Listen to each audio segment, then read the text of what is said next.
प्रिय विद्यार्थियों, आज हम वायुमंडल का संगठन कंपोजिशन ऑफ द एटमॉस्फेयर पढ़ेंगे।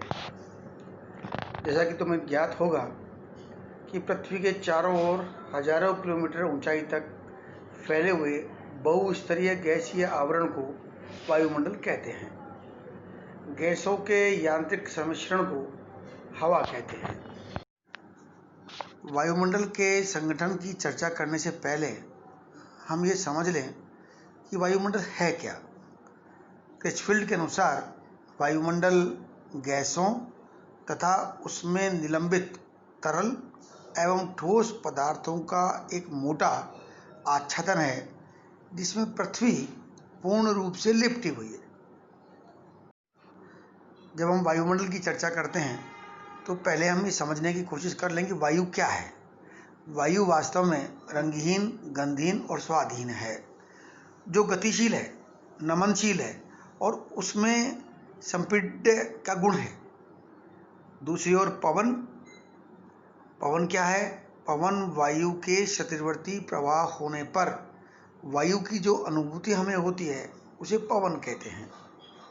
वायुमंडल प्राकृतिक पर्यावरण और जीवमंडलीय पारितंत्र का एक महत्वपूर्ण घटक है, क्योंकि जीवमंडल के सभी जीवधारियों का अस्तित्व के लिए आवश्यक गैस, ऊष्मा और जल, ये सभी हमें वायुमंडल से प्राप्त होते हैं।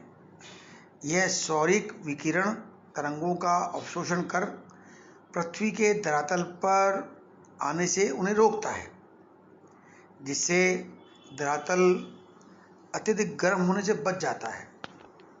वायुमंडल की गैसों में भौतिक और रासायनिक प्रक्रियाएं सतत रूप से चलती रहती हैं।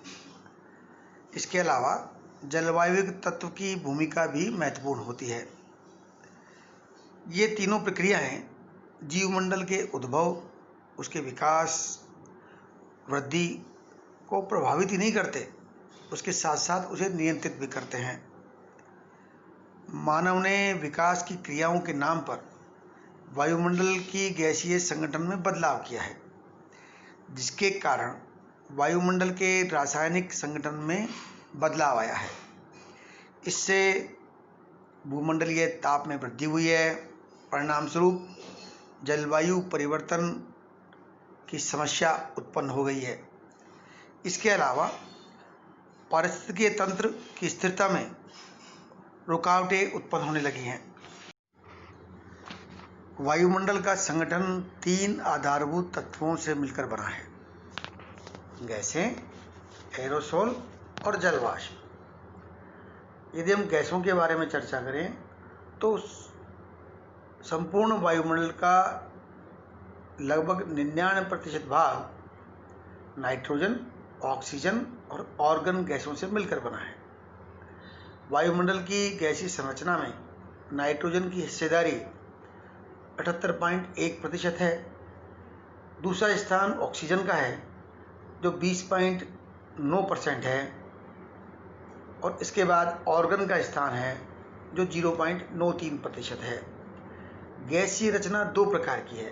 पहला, स्थिर गैसें। स्थायी या स्थिर गैसों के अंतर्गत नाइट्रोजन, ऑक्सीजन और ऑर्गन को रखा गया है, जो वायुमंडल की निचली परत में लगभग 80 किलोमीटर की ऊंचाई तक पाई जाती है। वायुमंडल में नाइट्रोजन एक ऐसी गैस है जिसे कोई भी जीव प्रत्यक्ष रूप से ग्रहण नहीं कर सकता। नाइट्रोजन एक ऐसी गैस है जिसे जीव सीधे ग्रहण नहीं करते। पौधे मिट्टी में अमोनिया के रूप में नाइट्रोजन प्राप्त करते हैं और जीव जंतु पेड़ पौधों का भक्षण करके उसे अप्रत्यक्ष रूप में प्राप्त करते हैं। जीव जंतुओं के लिए नाइट्रोजन की महत्ता इस तथ्य से पता चलती है कि जीव जंतुओं में प्रोटीन एमिनो एसिड से बनता है और एमिनो एसिड बनने के लिए नाइट्रोजन की भूमिका सबसे महत्वपूर्ण होती है। वायुमंडल में नाइट्रोजन 7 रूपों में पाई जाती है: नाइट्रस ऑक्साइड, नाइट्रिक ऑक्साइड, आणविक nitrogen, nitrogen peroxide, amino nitrogen, ammonia और नाइट्रस ऑक्साइड्स। वायुमंडल की दूसरी महत्वपूर्ण गैस ऑक्सीजन है, जो रासायनिक दृष्टि से बहुत सक्रिय गैस है। यह जीवित पदार्थों के 70% एटम का निर्माण करती है। जीव जंतुओं में कार्बोहाइड्रेट्स, वसा और प्रोटीन के निर्माण में ऑक्सीजन की महत्वपूर्ण भूमिका होती है। ऑक्सीजन को 2 श्रेणियों में बांटा गया है। पहला आणविक ऑक्सीजन, दूसरा विघटित ऑक्सीजन। वायुमंडल के लगभग 60 किलोमीटर ऊंचाई तक आणविक ऑक्सीजन पाई जाती है और वायुमंडल में 60 किलोमीटर से ऊपर विघटित ऑक्सीजन पाई जाती है। वायुमंडल में ऑक्सीजन निर्माण की प्रक्रिया सतत रूप में चलती रहती है। स्ववित्त पोषित स्थलीय हरे पौधे और सागरीय फाइटोप्लैंक्टन द्वारा प्रकाश संश्लेषण की प्रक्रिया द्वारा इसका निर्माण होता रहता है। वायुमंडल में कार्बन डाइऑक्साइड के कंसंट्रेशन में वृद्धि होने से आणविक ऑक्सीजन में कमी आती है। ये कमी वायुमंडल में उपस्थित ऑक्सीजन की मात्रा के सापेक्षिक अनुपात में कमी करता है, जो जैवमंडल के अस्तित्व के सामने एक चुनौती बनकर उभर सकता है। दूसरा वर्ग परिवर्तनशील गैसों का है, जिसमें जलवाष्प, carbon dioxide, ozone, hydrogen, neon, krypton, methane आदि गैसें शामिल हैं। इसमें सबसे पहली गैस कार्बन डाइऑक्साइड है, जो प्रमुख परिवर्तनशील गैस है। संपूर्ण वायुमंडल में इसकी हिस्सेदारी 0.03% है। यह गैस वनस्पति में प्रकाश संश्लेषण की क्रिया में सहायक होती है। स्वपोषी, प्रकाशपोषी और हरे पौधे सूर्य के प्रकाश की सहायता से ऑक्सीजन, हाइड्रोजन और कार्बन डाइऑक्साइड को सम्मिलित करके जैविक पदार्थों का निर्माण करते हैं। विशेषकर कार्बोहाइड्रेट्स का निर्माण इसी प्रक्रिया द्वारा संपादित होता है। वायुमंडल में कार्बन डाइऑक्साइड की मात्रा हरित गृह प्रभाव को प्रभावित करती है। कार्बन डाइऑक्साइड सौरिक विकिरण तरंगों के लिए पारदर्शी होती है, अर्थात सूर्य के विकिरण से प्राप्त होने वाली किरणें पृथ्वी के धरातल पर आने के लिए ये पारदर्शी की भूमिका अदा करती है, किंतु पृथ्वी से होने वाली बहिर्गामी विकिरण के लिए ये अवरोधक का काम करती है। कार्बन डाइऑक्साइड पृथ्वी से होने वाले बहिर्गामी विकिरण को पृथ्वी को पुनः वापस लौटा देता है, जिससे हरित गृह प्रभाव बढ़ जाता है। परिणामस्वरूप तापमान में वृद्धि होती है और जलवायु परिवर्तन बढ़ जाता है। अगली महत्वपूर्ण गैस ओजोन है, जिसे रासायनिक भाषा में O3 कहते हैं। यह तीखी गंधयुक्त हल्के नीले रंग वाली उत्तेजक गैस है, जो वायुमंडल की सभी ऊंचाइयों पर विद्यमान रहती है। ओजोन का सर्वाधिक कंसंट्रेशन वायुमंडल की निचली परत समताप मंडल में 12 किलोमीटर से 35 किलोमीटर के बीच है। इस गैस में निर्माण और विनाश की प्रक्रिया लगातार निरंतर चलती रहती है।